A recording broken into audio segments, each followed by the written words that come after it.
So today is going to involve a punishing hike, but nonetheless, I still think it's going to be a rewarding one. What we are going to do is visit a timber rattlesnake den site here in New York, and from that den site, we are going to hike along the snake's migratory or egress route that they will take from the den up to their basking areas, high atop a mountainous ridge.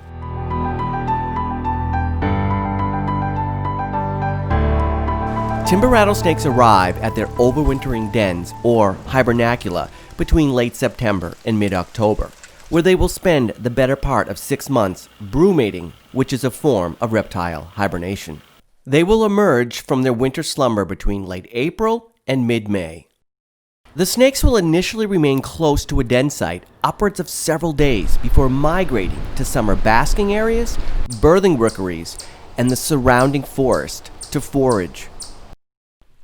Alright, starting to get ledgy and a lot more rocks exposed on the surface here.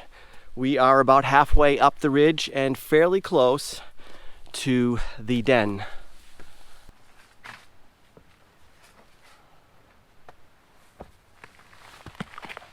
Okay, arriving at the den, the timber rattlesnake hibernaculum. Oh, there's the yellow one.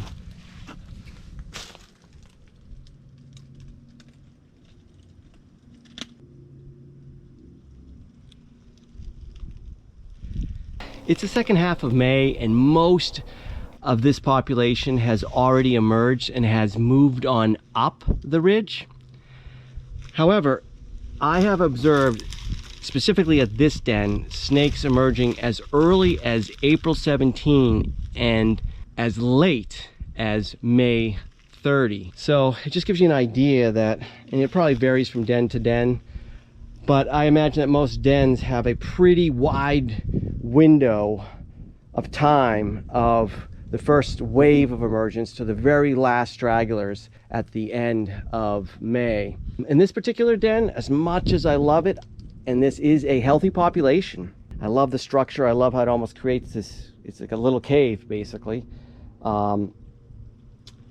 It is situated just beneath some prime basking rocks, so they don't really hang out here for more than, you know, I suspect that some literally exit and start migrating. Actually, I have observed in the past snakes that presumably just exited the main, you know, the main den crack way behind that cave and already started to migrate on up. So I never find more than a handful of snakes here, and I think it's just a continuous, although relatively slow, wave after wave of snakes that exit the den and migrate up. Before leaving the den site, I gave the back of the cave a sweep with my flashlight, and was sure glad that I did.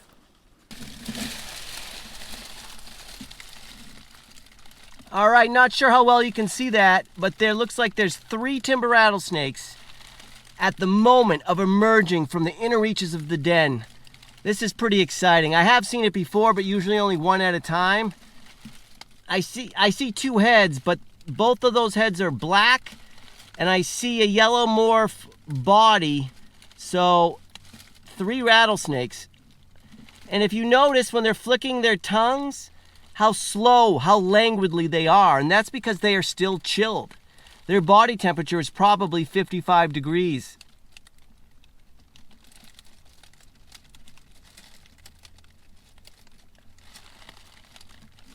Really, it's an amazing natural encounter to see these timber rattlesnakes at the moment of emergence.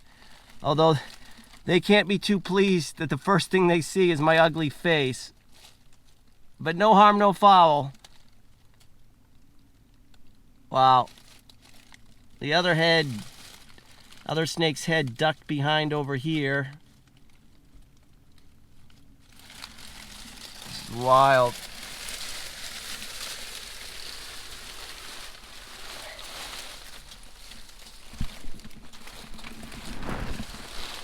Okay, leaving the den behind. I don't know if you can see it, but I have one GoPro set up on time lapse. Let it run for a couple hours, see if we can actually capture any snakes leaving the den and begin their migration route. And sure enough, upon reviewing footage, the GoPro captured this yearling emerging from the den on the left side.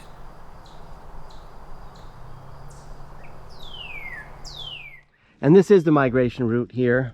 It heads up the ridge where there's more open areas, more basking opportunities. So there's chances we'll find hopefully a couple along this migration route. All right, let's start working our way up there.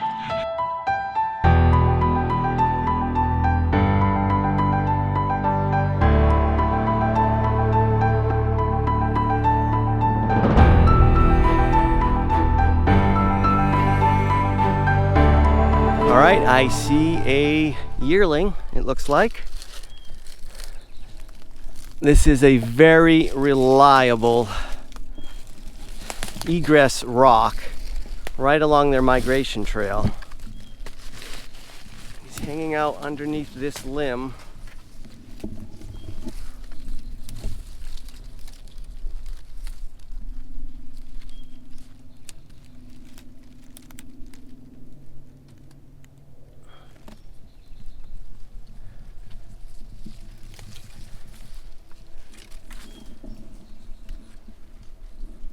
It's always encouraging to see babies that have survived the winter.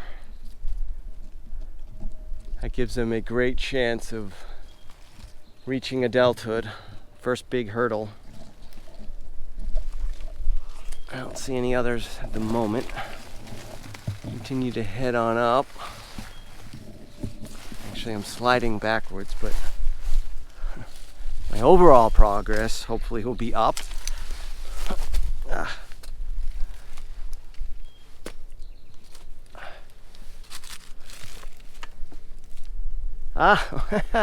Another baby.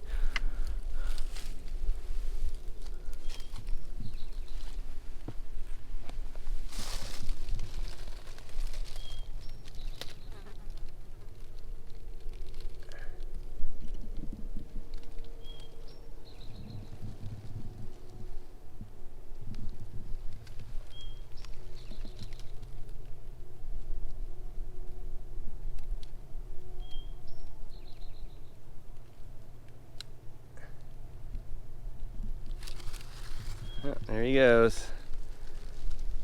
All right.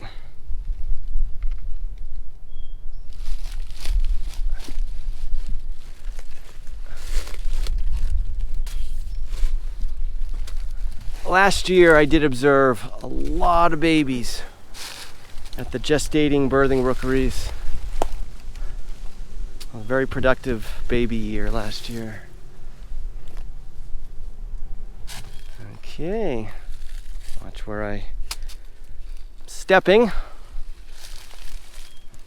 Coming up to another reliable spot. In fact, I used to think that this was the den itself, but it is not.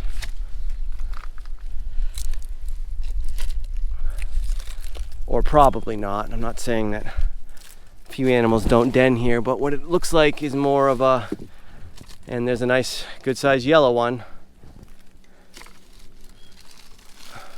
sitting at what I call the pseudo den. I think what this spot basically is one of the starting to puff up a little bit and hiss. You're all right. There's another one over there I didn't see.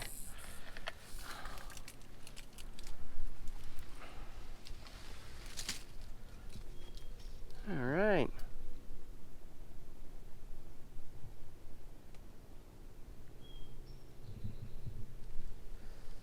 So I used to think that this was the den, but what it is, it's a good staging area.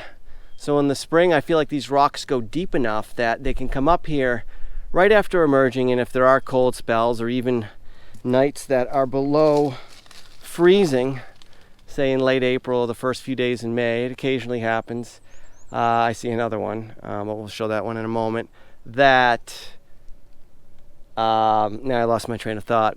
Oh, these rocks basically are staging area, are a pseudo den, where it offers them some level of protection, but probably not enough during the winter months. Don't go deep enough, or whatever other variables, the humidity. So another baby, and this one is or yearling, excuse me. Nice little yellow one.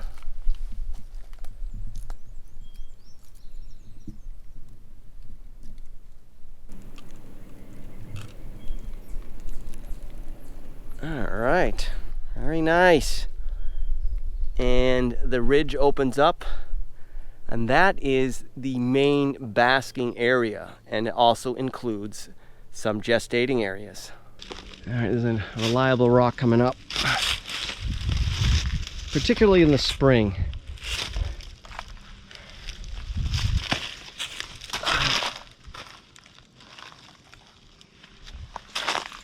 Oh, one just took off down there. I didn't mean to startle you. I was looking ahead at this rock coming up. I don't see any at the moment. It goes pretty deep.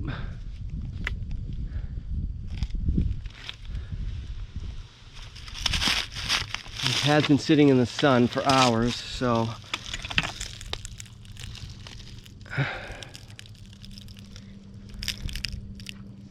anyone home? I don't see.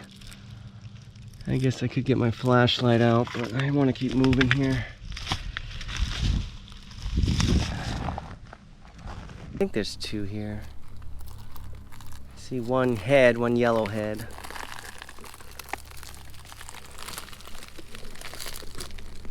But I think there's a black morph in there. Let's get the camera closer.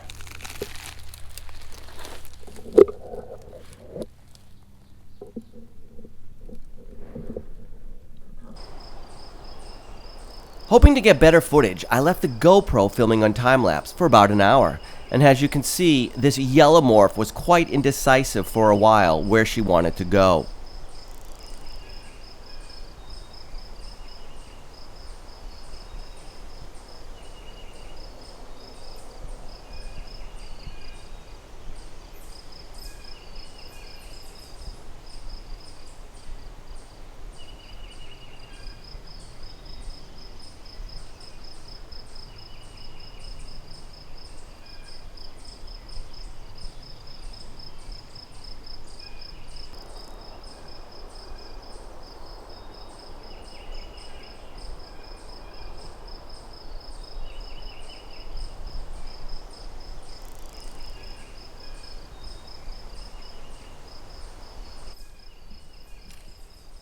Here is that black and yellow morph on the opposite side of the rock, sometime later.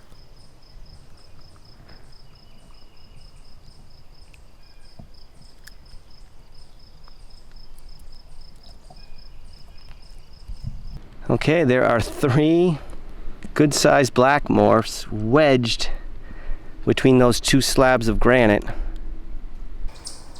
At a nearby cap rock, I set up another GoPro on time-lapse. But an hour's worth of filming revealed this snake was totally content with its sliver of shade. All right, small pile here. There is 1, 2, 3, 4, 5, 6. Very nice. Look at the big yellow one in the background. Looks like a 4-foot male. And just on the opposite side of the rock, here are two more hanging out underneath a blueberry bush.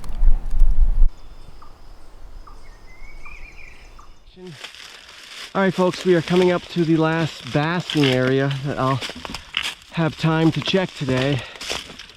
We are quite far from the den and have dramatically increased in elevation.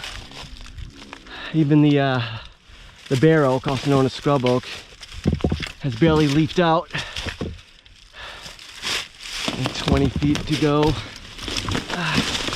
Really hung up, carrying 2 packs.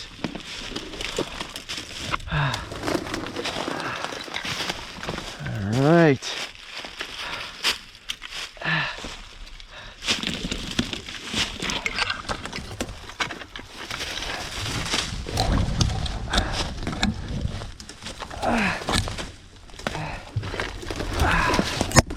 God. All right, you guys ready? I don't see anything out. These rocks are warm now.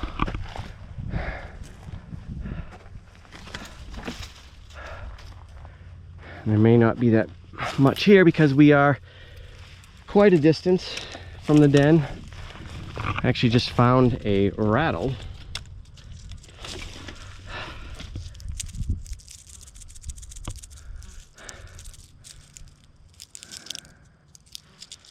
They will occasionally fall off. I gotta go around this way.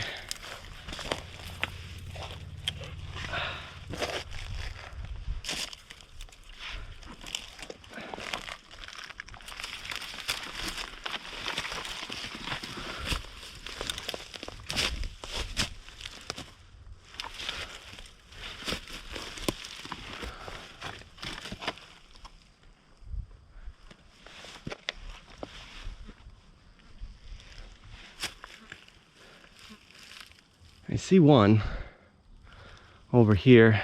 So this is a very popular basking and birthing site.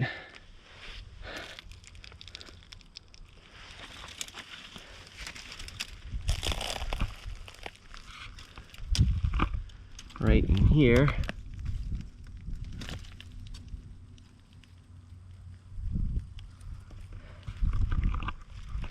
So after poking around a little bit, found 3 timber rattlesnakes. The first one, that yellow one under that slab of granite, and a subadult that took flight. This structure is known as the courtyard, if you have read about it in my book. Anyway, it is the end of May, so I expected to find more here, but we've had a relatively cool spring. So this gives us an indication that we are ahead of most of the animals' migratory route. And the very last spot I wanted to check is about 100 feet from here. Actually, we're gonna walk there right now.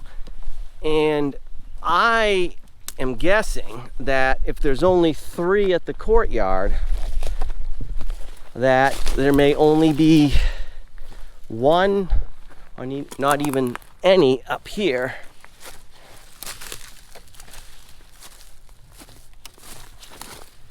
All right, so we are at the furthest point I usually go from the den, even in the summer months.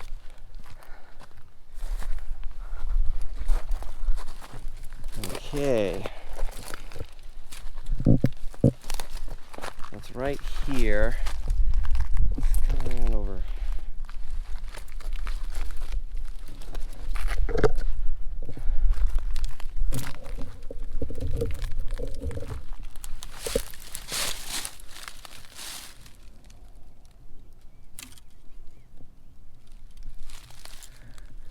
Not only do I not see any, I could tell that the leaf litter and the grass isn't packed down, so a snake, there's no indication that a snake has even come up here, period. Now, if I were to come here in 5, 6, 7 days, all these rocks would be occupied by some of the snakes that we saw earlier in the day, lower down the ridge. So it's really neat to actually follow their migration route and try to guess where the majority are going to be, and just to pay attention over the years where the snakes are showing up at certain rocks, at what time of the year, what time of the day.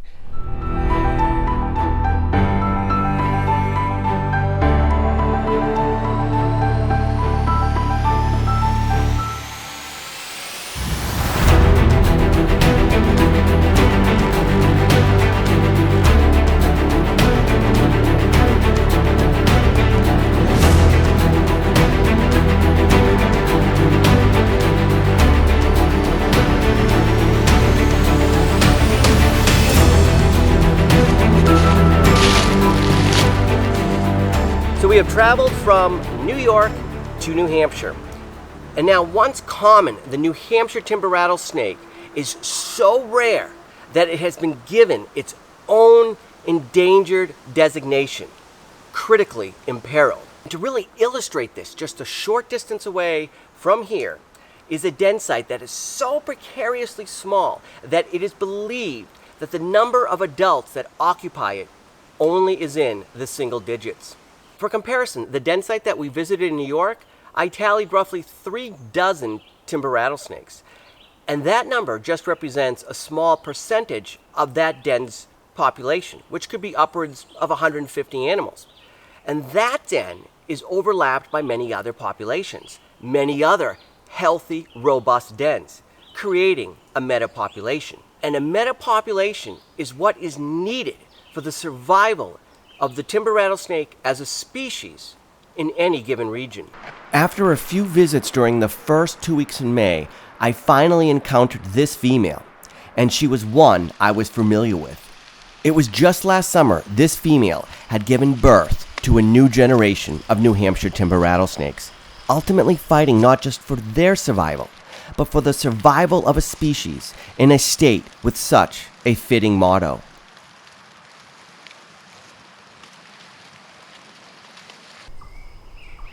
The second snake at this New Hampshire den site was stunning. Here she is crawling out to bask along her migration route.